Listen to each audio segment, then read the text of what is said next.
নমস্কার। আমার সকল শ্রোতা ও দর্শক বন্ধুদের স্বাগত। শ্রী মায়ের কথা।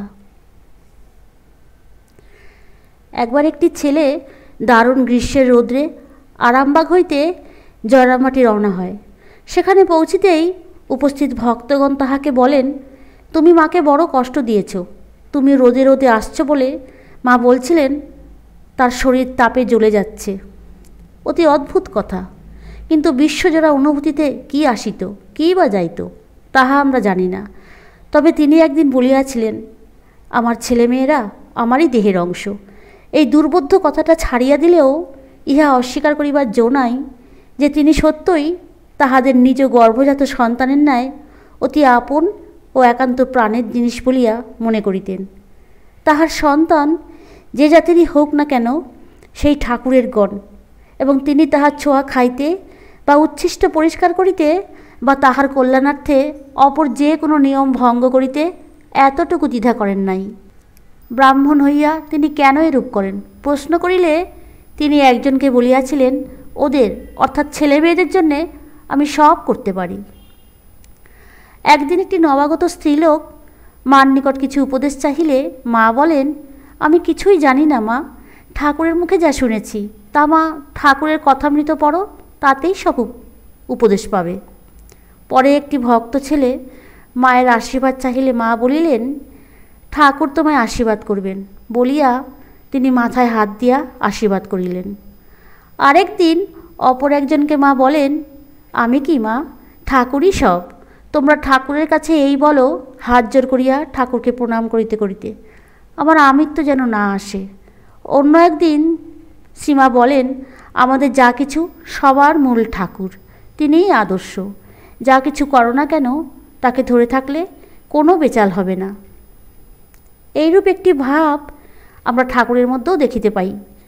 ঠাকুর বলিতেন জগন্মাতাই সব, তিনি কিছুই নন। জগন্মাতা যন্ত্রী, তিনি যন্ত্র ইত্যাদি। মা শুধু জগন্মাতার স্থলে ঠাকুর বলিতেন, এবং তাহার ইহা বলা আরও গভীর অর্থপূর্ণ ছিল।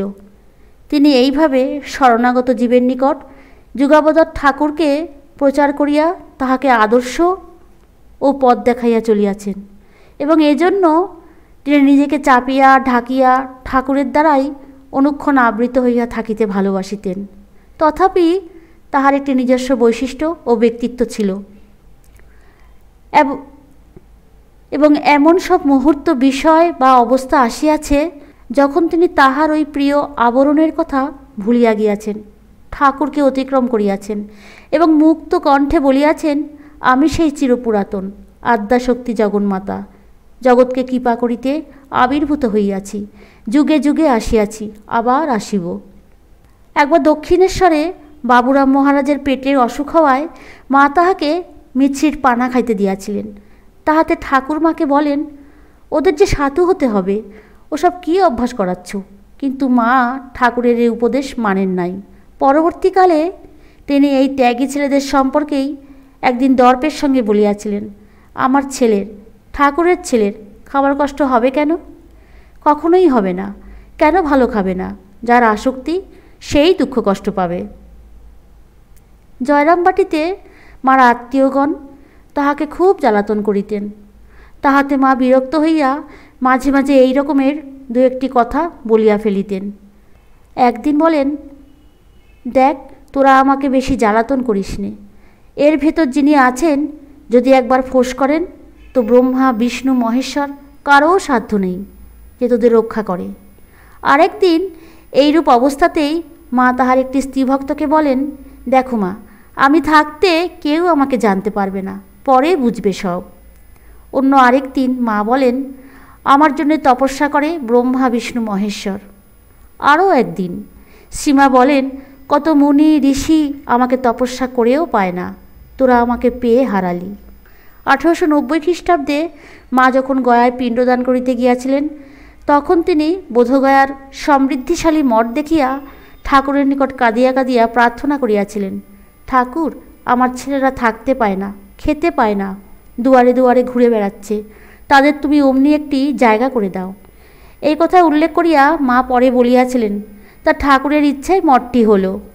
জয়রামবাটিতে একদিন একজন রাধুর মাকে অর্থাৎ পাগলি মামিকে রূঢ় কথা বলিলে মা বলেন, ও কি গো, মানুষের মনে আঘাত দিয়ে কি কথা বলতে আছে?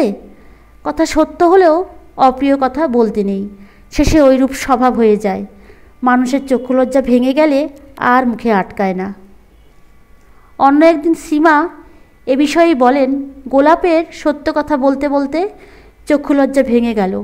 আমি তো চক্ষুলজ্জা কিছুতেই ছাড়তে পারবো না। অপ্রিয় বচন সত্য কদাপি না কয়। শ্রীমতী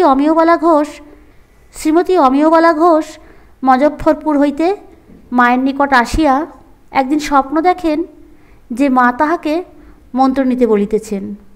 মাকে ওই কথা জানাইলে মা তাহাকে বলেন, না বৌমা, তোমাকে আমি কলকাতা বা জয়রামবাটিতে মন্ত্র দেব।